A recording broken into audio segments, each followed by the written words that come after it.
সারাদিনটা আমার যেমন তেমনভাবে কাটলেও সন্ধ্যাবেলা যেন আমি একটু টেনশনেই পড়ে যাই হালকা করে। কেননা সন্ধ্যাবেলা হলেই খালি আমার মনটা খাই খাই করে। কিছু না কিছু আমার সন্ধ্যাবেলা খেতেই হবে। এটা কিন্তু আমার বিয়ের আগে থেকেই রয়েছে অভ্যাসটা। বিয়ের পরে আর পাল্টাই কী করে অভ্যাসটা। সন্ধ্যাবেলা আগে না প্রতিদিন কিছু না কিছু বানানো হতো। এখন আর বিয়ের পরে বানানোই হচ্ছে না। তো আজকে শ্বশুরবাড়িতে প্রথমবার সন্ধ্যাবেলা কিছু স্ন্যাক্স বানালাম।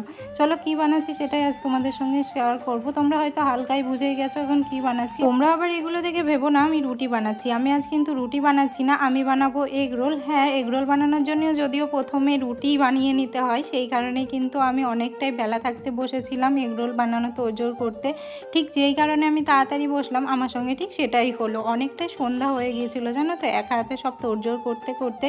যেহেতু প্রথমবার বানাচ্ছি, তাও আবার সব নিজে একা হাতে করে, সেই কারণে একটু সন্ধ্যায় হয়ে গিয়েছিল। এগ রোল খেতে তো আমার বেশ ভালোই লাগে, কিন্তু নিজে হাতে সব গুছিয়ে নিয়ে বানাতে গেলে তো অনেকটাই খাটনি হয়ে যায়। আচ্ছা, আমার মতো তোমরা কে কে এগরোল খেতে ভালোবাসো সেটা কিন্তু অবশ্যই কমেন্ট বক্সে জানিয়ে যেও। জানো তো, আমি মেলায় বা অন্য কোথাও গেলে হাজারটা খাবারের অপশান থাকলেও আমার কিন্তু সবথেকে প্রথমে চোখ পড়ে এগরোলের দিকে। কেননা আমি এগরোল খেতে এতটাই ভালোবাসি। কিন্তু বাজারে যা দাম তোমরা তো জানোই, প্রচুর দাম হচ্ছে। যত দিন যাচ্ছে ততই দাম বাড়ছে এগরোলে, সেই কারণে আর বাজার থেকে কিনে খাওয়ার একদমই উপায় নেই। এদিকে যেহেতু আমার সব কিছু গোছগাছ করতে করতেই সন্ধ্যা হয়ে গিয়েছিল, সেই কারণে সন্ধ্যা হতেই আর লেট না করে আমি কিন্তু চলে গিয়েছিলাম এগরোল বানাতে। প্রথমেই তো রুটিগুলোকে বানিয়ে নিয়েছিলাম, আর এদিকে কিন্তু আমার শাশুড়ি আমার স্যালাডগুলোও কেটে দিয়েছিল। সব কিছু নিজে হাতে করলেও শুধুমাত্র স্যালাডটা শাশুড়ি কেটে দিয়েছিল, সেই কারণে কিন্তু হাতের কাজটা একটু এগিয়ে গেল। না হলে আবার স্যালাড কাটতে গিয়ে কিন্তু আরও লেট হয়ে যেত।